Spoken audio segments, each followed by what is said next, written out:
Short video is going to introduce you to our library's homepage and some of the basic resources that you can find in the library. So this is our PGCC library homepage. It might look a little bit differently than this when you finally go to it because they do update the different headers occasionally, but all the features are going to be there. Even when they change the layout, they don't really change what's available. So a couple things I want to point out to you that are really, really important. First of all, over here, this chat with the librarian feature.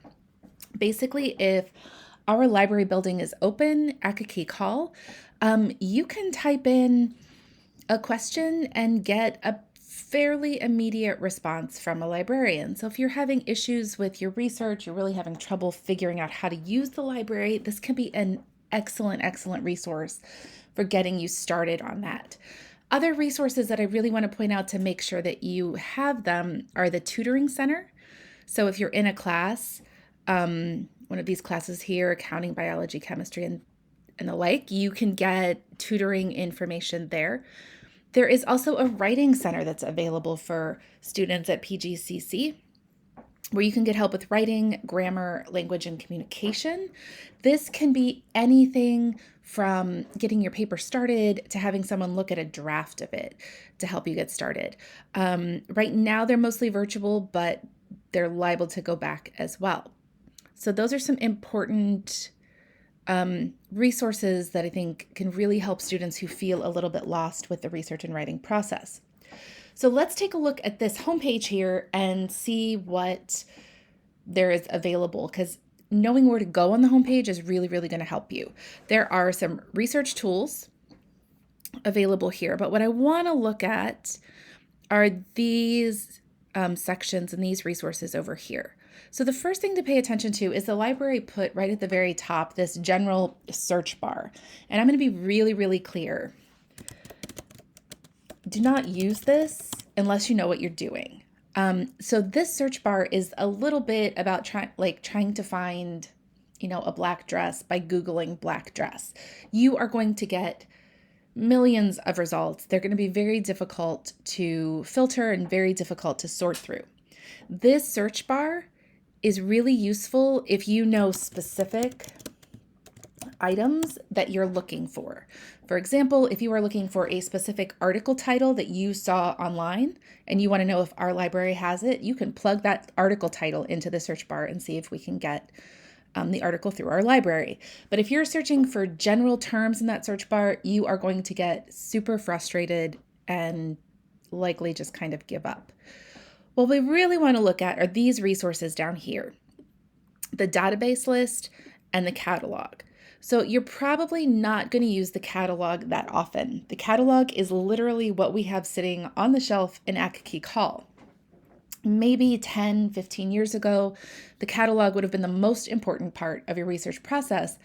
But now that everything is digitized for the most part, most of the information, including books that you're going to have access to through our library, are electronic.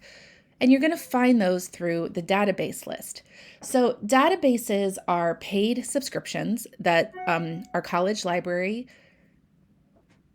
funds so that students can have access to specific materials.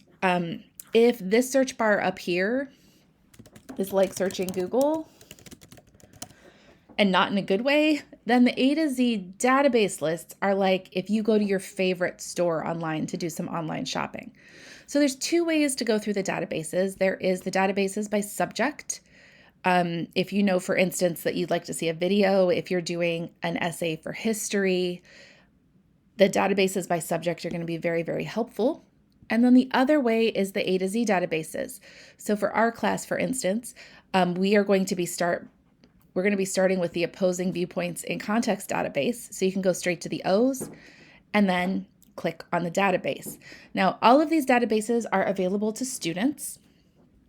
If we take a look at the A to Z list, you're going to see they have everything from journals, full plays, newspapers. Some of them are only available from the PGCC campus, but those are pretty limited. We have streaming video available, and then there's some things that include World Wide Web. Most of the resources you're going to get in this database are things that are behind a paywall if you try to get to them through the general internet, which means that they're going to be more reputable sources, more official sources, and more appropriate for college level research. So you don't have to be on campus to go and get into a database. I'm going to show you how that works here.